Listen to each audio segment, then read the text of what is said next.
Self-deception is our enemy. Hey everyone, welcome back to the Daily Stoic Practices channel. Today we're diving into a crucial but often overlooked topic, self-deception. That's right. We're talking about those sneaky ways we lie to ourselves and how they impact every part of our lives. Ever wonder why you keep making the same mistakes or feel stuck? We'll explore how the brain's BS detector works and how to upgrade it. In this episode, we'll break down real-life examples, the psychology behind self-deception, and practical steps to become more self-aware and authentic. Trust me, this is a conversation you won't want to miss. If you're new or missed the last episode, you can find the entire series in the playlist at the end of this video. These lessons are not just educational content. They're a daily, all-encompassing approach to life. Don't forget to subscribe so you don't miss future episodes. If you're enjoying this series, show some love by liking the video and leaving a "keep it up" in the comments below. Lesson 1. Self-deception is our enemy. The BS detector your brain forgot to install. Let's have a serious chat about something more common than the common cold. Self-deception. We're not talking about those little white lies like, "I'll totally start my diet tomorrow." We're diving into the deep-seated, often unconscious ways we distort reality to protect our egos, avoid discomfort, and maintain a false sense of control. The master illusionist. Your brain is a master illusionist. It constantly weaves stories, rationalizes behaviors, and filters information to fit your preconceived notions. It's like having a personal spin doctor working overtime to make you look good, even when you're not. As the philosopher Friedrich Nietzsche said, we lie loudest when we lie to ourselves. Self-deception is the most insidious form of deception because it's so hard to recognize. The cost of self-deception. Self-deception might seem harmless or even helpful at times. It can shield us from painful truths, boost our self-esteem, and help us cope with difficult situations.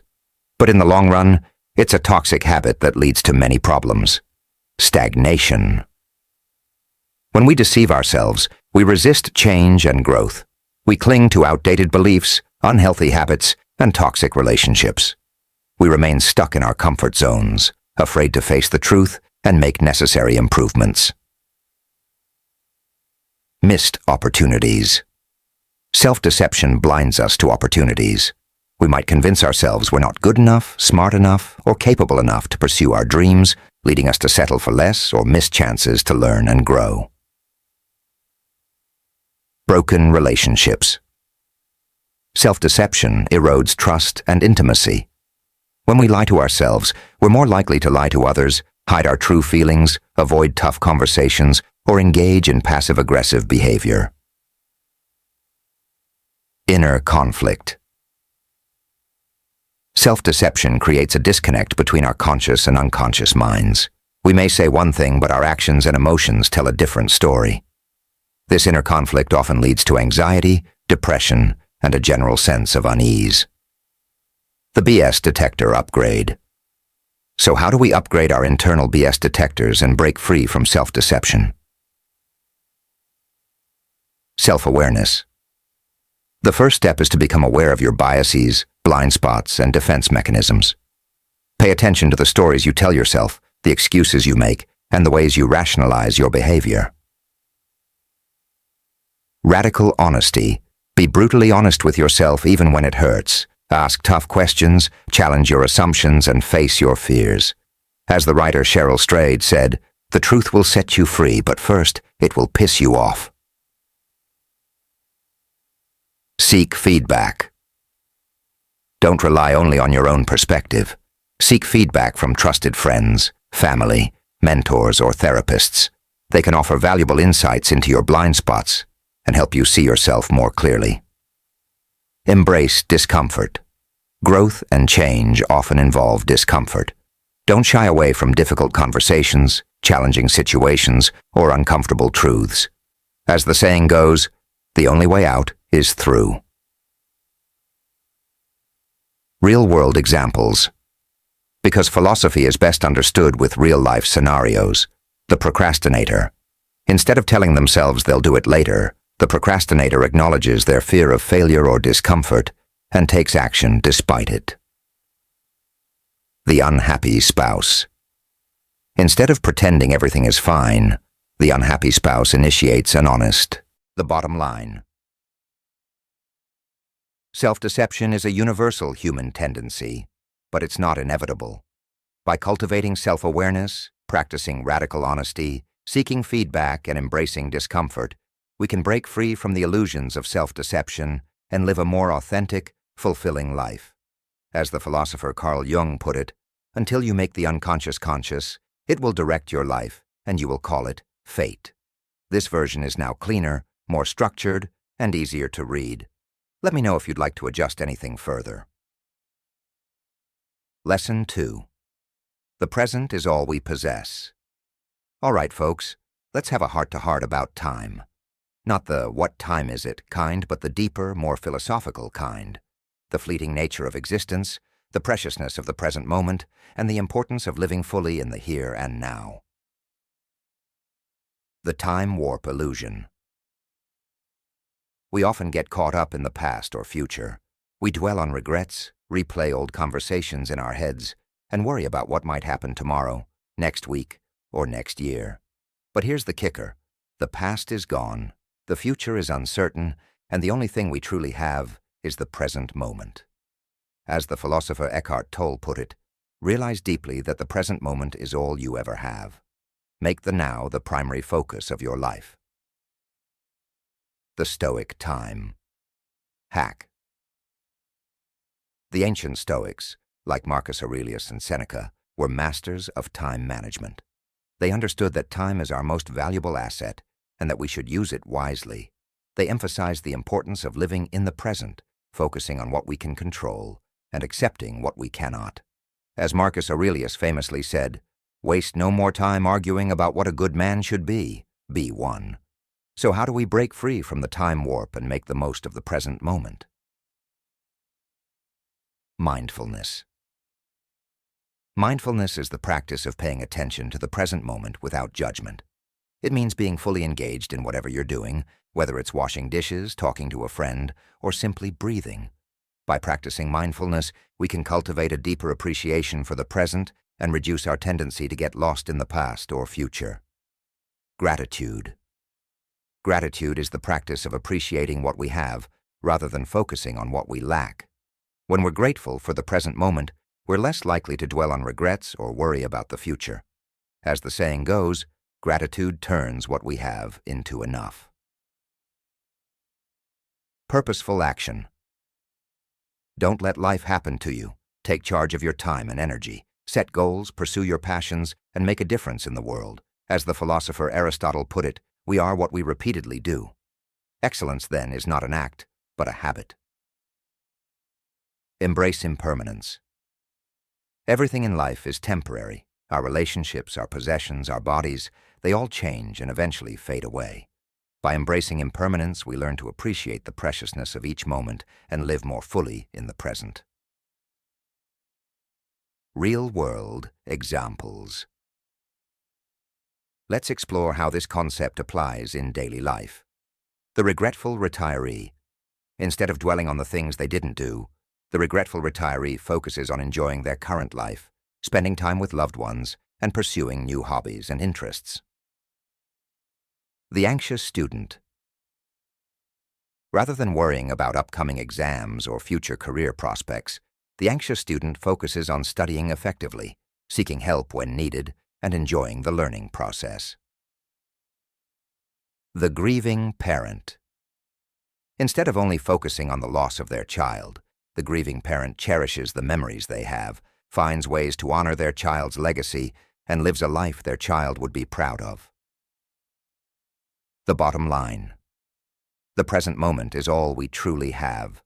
By practicing mindfulness, gratitude, purposeful action, and embracing impermanence, we can make the most of this precious gift and live a life rich in meaning, joy, and fulfillment. As the poet Mary Oliver beautifully asked, "Tell me, what is it you plan to do with your one wild and precious life?" Lesson 3. It's not the thing. It's what we make of it. All right, folks, let's drop a truth bomb that will blow your mind. Reality is subjective. No, I'm not saying we're all living in our own personal matrix, though that would make for a cool movie. What I mean is that our perception of reality is shaped by our thoughts, beliefs, and interpretations. In other words, it's not the events themselves that determine our experience, but what we make of those events. The perception prism. Think of your mind as a prism. When light passes through it, it refracts into a spectrum of colors. Similarly, when events happen in our lives, our minds refract them through our unique lens of beliefs, experiences, and biases. This means two people can experience the same event and have completely different interpretations. As the philosopher Epictetus put it, it's not things that upset us, but our judgments about things. In other words, it's not the traffic jam making you angry. It's your judgment that the traffic jam is an inconvenience ruining your day. The power of perception. Our perception of reality has a profound impact on our lives. It shapes our emotions, actions, and relationships. If we see the world through a lens of fear, scarcity, and negativity, life will feel like a struggle. But if we view the world through a lens of abundance, opportunity, and gratitude, life will feel like a gift. As psychologist William James said, "The greatest discovery of my generation is that human beings can alter their lives by altering their attitudes of mind." So how do we hack our perception and create a more empowering reality? Challenge your assumptions. Our perceptions are often based on unconscious assumptions and beliefs. Take some time to examine your beliefs and ask yourself if they're really true. Are they based on evidence, or are they just stories you've been telling yourself? Reframe your perspective. When faced with a challenging situation, try to reframe it in a more positive light. Look for opportunities for growth, the lesson to be learned, or the silver lining. As the saying goes, every cloud has a silver lining. Practice gratitude. Gratitude is a powerful tool for shifting our perception from lack to abundance. Take time each day to appreciate the good things in your life, no matter how small they may seem. Cultivate optimism. Optimism isn't about denying reality or pretending everything is perfect. It's about choosing to focus on the positive, seeing possibilities in every situation, and believing in your ability to overcome challenges. Surround yourself with positivity. The people we spend time with greatly influence our mindset. Surround yourself with positive, supportive people who lift you up and inspire you to be your best self. Real-world examples. Let's explore how this concept is applied in daily life. The job loss.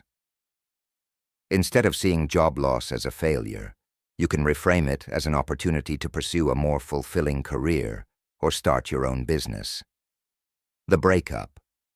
Instead of viewing a breakup as rejection, you can see it as a chance to learn more about yourself, heal old wounds, and find a more compatible partner. The health diagnosis. Instead of seeing a health diagnosis as a death sentence, you can reframe it as a wake-up call to prioritize your health, make positive lifestyle changes, and cherish each day. The bottom line. It's not the thing, it's what we make of it. By changing our perception, we can change our reality. We can choose to see challenges as opportunities, setbacks as lessons, and life as an adventure. As poet Maya Angelou wisely said, "If you don't like something, change it. If you can't change it, change your attitude." Lesson 4. The strong accept responsibility. All right, folks, let's have a real talk about responsibility. No, we're not talking about just doing your chores or paying your taxes, though those are important too. We're talking about a deeper, more philosophical kind of responsibility, the kind that comes with being a mature adult in this complex world. We're talking about owning your actions, your choices, and your life. The blame game. It's easy to play the blame game when things go wrong. It's tempting to point the finger at someone else, our parents, our partners, our bosses, the government, even the universe. But here's the thing. Blame doesn't solve problems. It just keeps us stuck in a cycle of victimhood and resentment. As the philosopher Jean-Paul Sartre put it, man is condemned to be free because, once thrown into the world, he is responsible for everything he does. In other words, we have the freedom to choose our actions, and with that freedom comes responsibility. The empowerment of ownership. Taking responsibility for our lives is not about self-blame or guilt. It's about empowerment. It's about recognizing that we have the power to shape our destiny, learn from our mistakes, and make positive changes. As psychologist Jordan Peterson says, to stand up straight with your shoulders back is to accept the terrible responsibility of life with eyes wide open.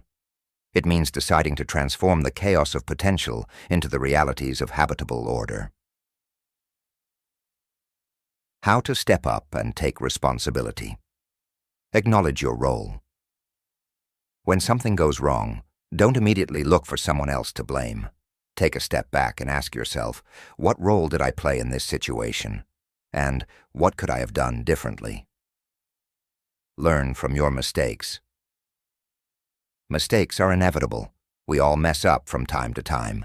But the difference between the strong and the weak lies in how we respond. The strong learn from their mistakes, make amends, and move on. The weak wallow in self-pity and blame others. Focus on solutions. Instead of dwelling on the problem, focus on finding solutions. Ask yourself, what can I do to improve this situation?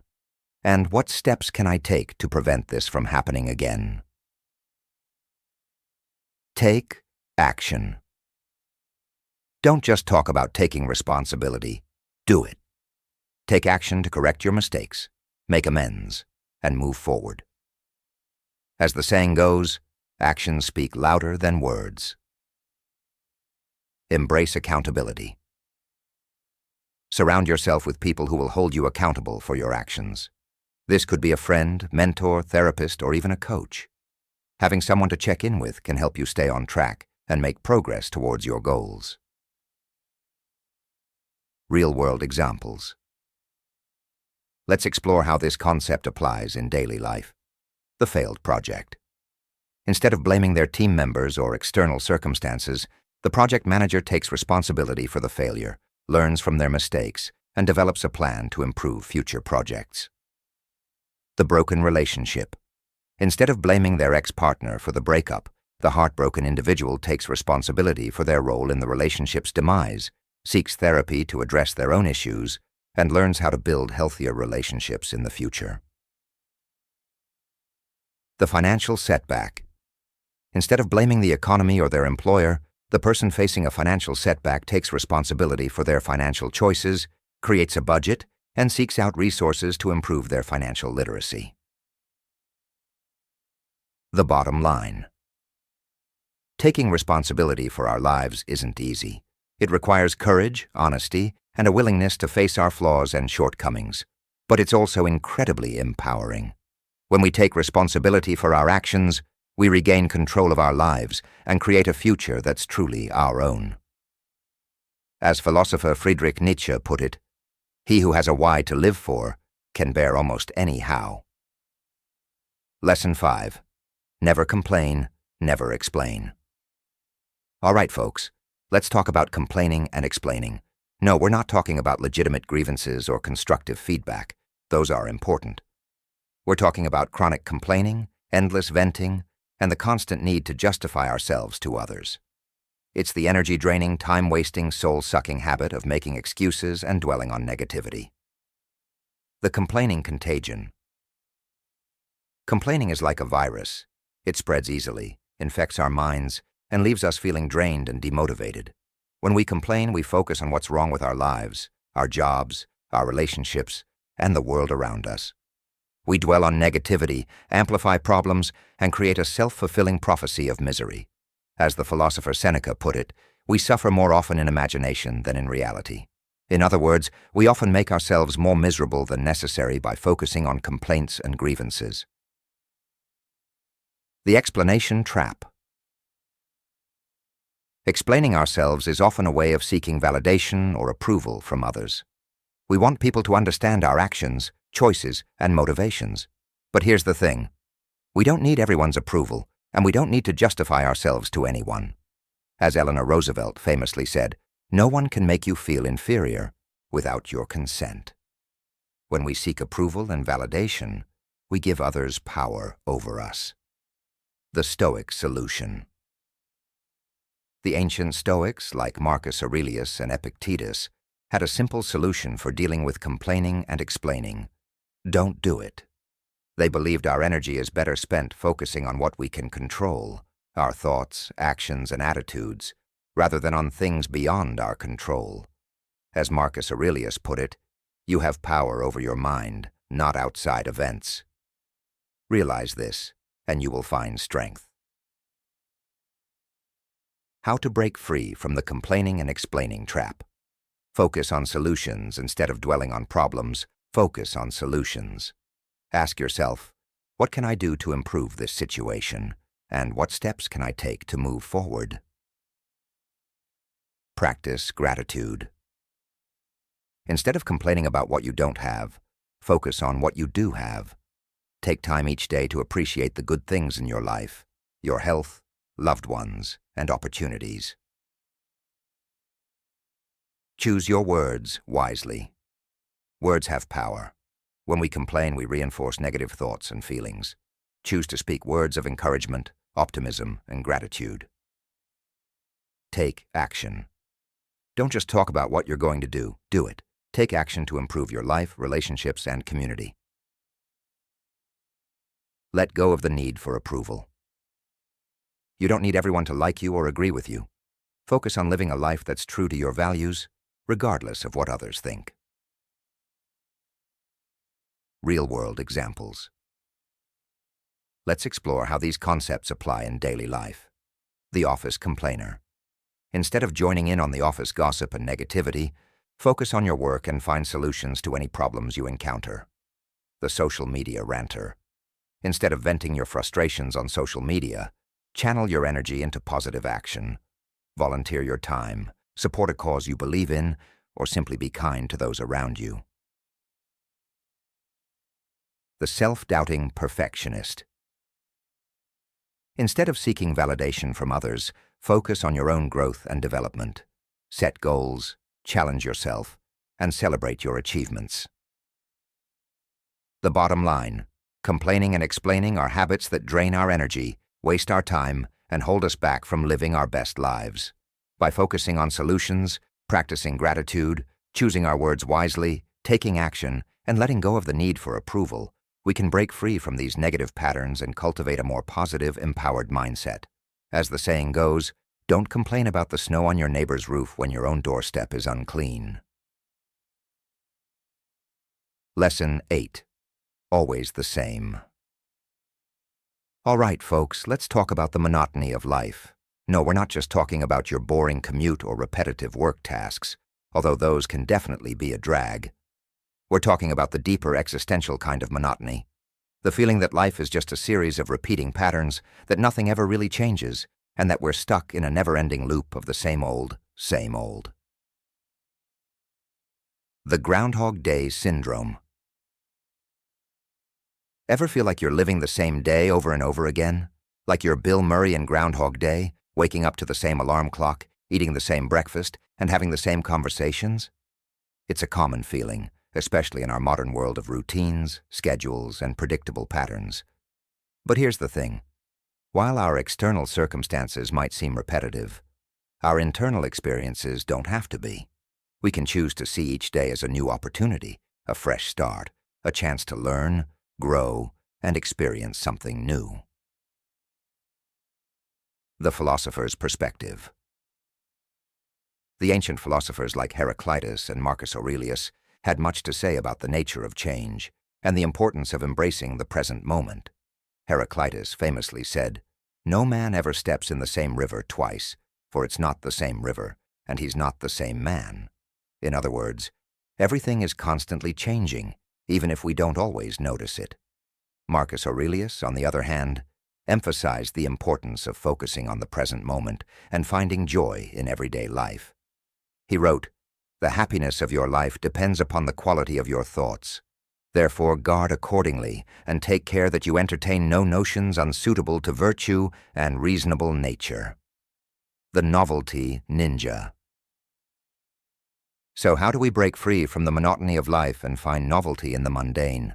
Mindfulness. Pay attention to the present moment. Notice the small details, the subtle changes, and the unique beauty of each experience. As the Zen master Thich Nhat Hanh put it, walk as if you are kissing the earth with your feet. Gratitude. Instead of focusing on what's lacking, focus on what you have. Appreciate the simple pleasures of life. A warm cup of coffee, a sunny day, a good conversation. Gratitude can transform the ordinary into the extraordinary. Curiosity. Approach each day with a sense of curiosity and wonder. Ask questions, explore new ideas, and try new things. As the saying goes, variety is the spice of life. Creativity. Look for ways to inject creativity into your daily routine. Cook a new recipe, take a different route to work, or start a new hobby. As Pablo Picasso said, every child is an artist. The problem is how to remain an artist once we grow up. Connection. Connect with others in meaningful ways. Have deep conversations, share experiences, and build relationships. As Aristotle put it, man is by nature a social animal. Real-world examples. Let's explore how these concepts are applied in daily life. The commuting photographer. Instead of zoning out during their commute, the commuting photographer takes photos of their surroundings, noticing the beauty in the everyday. The mindful eater. Instead of mindlessly scarfing down their food, the mindful eater savors each bite, paying attention to the flavors, textures, and aromas. The curious learner. The curious learner is always seeking new knowledge and skills. They read books, take courses, attend workshops, and engage in conversations with people from different backgrounds. The bottom line. Life doesn't have to be a monotonous routine. By cultivating mindfulness, gratitude, curiosity, creativity, and connection, we can find novelty and joy in even the most mundane aspects of our lives. As the philosopher Alan Watts put it, this is the real secret of life, to be completely engaged with what you are doing in the here and now, and instead of calling it work, realize it is play. Lesson 9. It's easy to get better.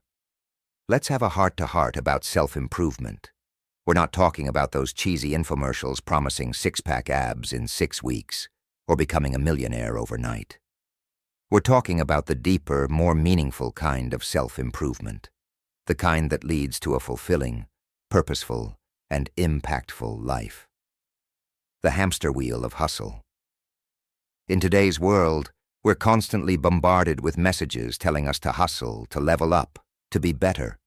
We're encouraged to optimize every aspect of our lives, from our morning routines to our sleep cycles to our social media feeds. But in all this striving for improvement, we often lose sight of the most important question. Better at what? As the philosopher Seneca put it, it is not that we have a short time to live, but that we waste a lot of it. Life is long enough, and a sufficiently generous amount has been given to us for the highest achievements, if it were all well invested.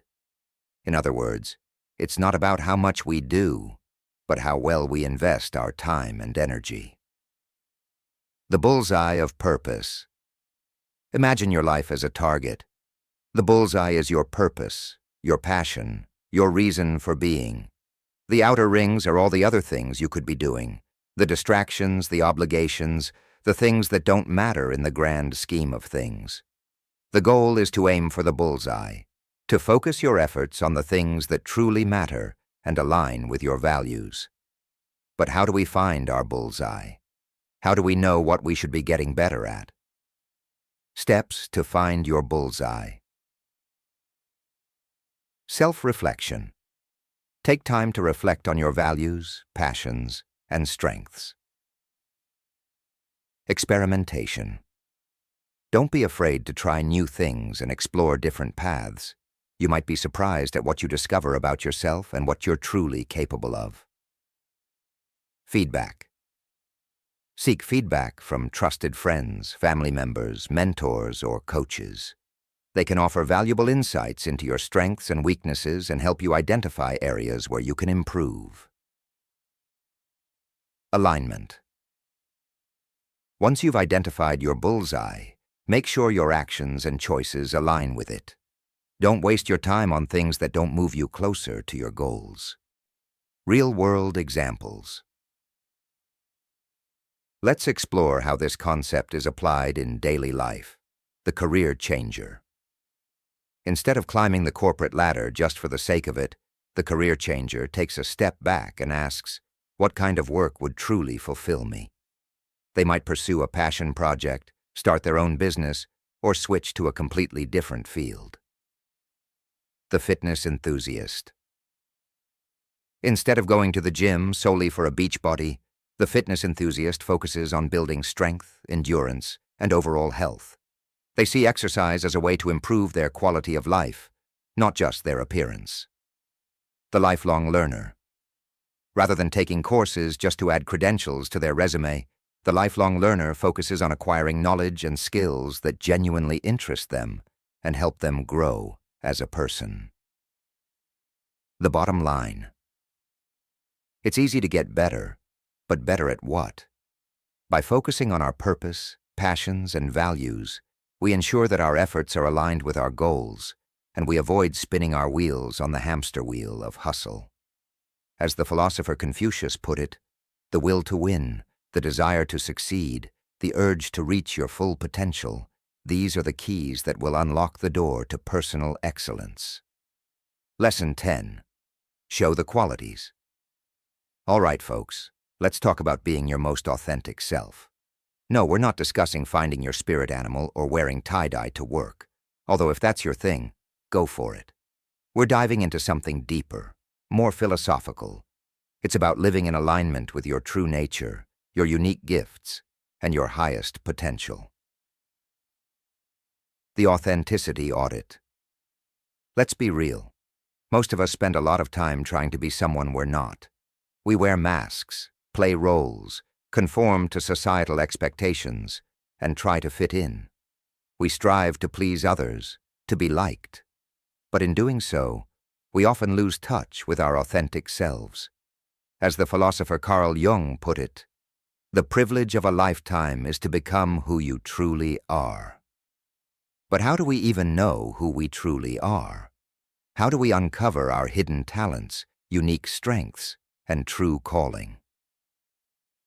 The Philosopher's Toolbox. Here are 5 philosophical tools to help you uncover your true self and show the qualities you were made for. Know thyself. This ancient Greek aphorism is the cornerstone of self-discovery. Take time for introspection, reflection, and self-inquiry. Embrace your quirks. We all have quirks, flaws, and imperfections. Instead of hiding or apologizing for them, embrace them. They are part of what makes you unique and interesting. Be yourself. Everyone else is already taken. Challenge your assumptions. Many of us hold limiting beliefs that prevent us from reaching our full potential. These beliefs may stem from past experiences, negative feedback, or societal expectations. Ask yourself, follow your curiosity. What are you naturally drawn to? What topics, activities, or ideas spark your interest and curiosity? Follow your curiosity and see where it leads. It could help you discover hidden talents, passions, or even a new career path. Take action. Don't just sit around waiting for inspiration to strike. Take action, experiment, and try new things. As the writer Paulo Coelho said, "The world is changed by your example, not by your opinion." Real-world examples. Let's explore how this concept applies to real life. The late bloomer. Many people don't discover their true passions or talents until later in life. Julia Child, for instance, didn't start her cooking career until she was in her 40s, eventually becoming a world-renowned chef and television personality. The career changer. Some feel trapped in careers that don't fulfill them. By taking the time to reflect on their values and passions, they make a courageous leap into careers more aligned with their true selves. The creative misfit. Many creative individuals feel they don't fit in with the mainstream. By embracing their uniqueness and expressing their creativity, they contribute something truly unique to the world. The bottom line. You were born with a unique set of qualities, talents, and potential. Don't let them go to waste. By knowing yourself, embracing your quirks, challenging your assumptions, following your curiosity, and taking action, you can unleash your inner rock star.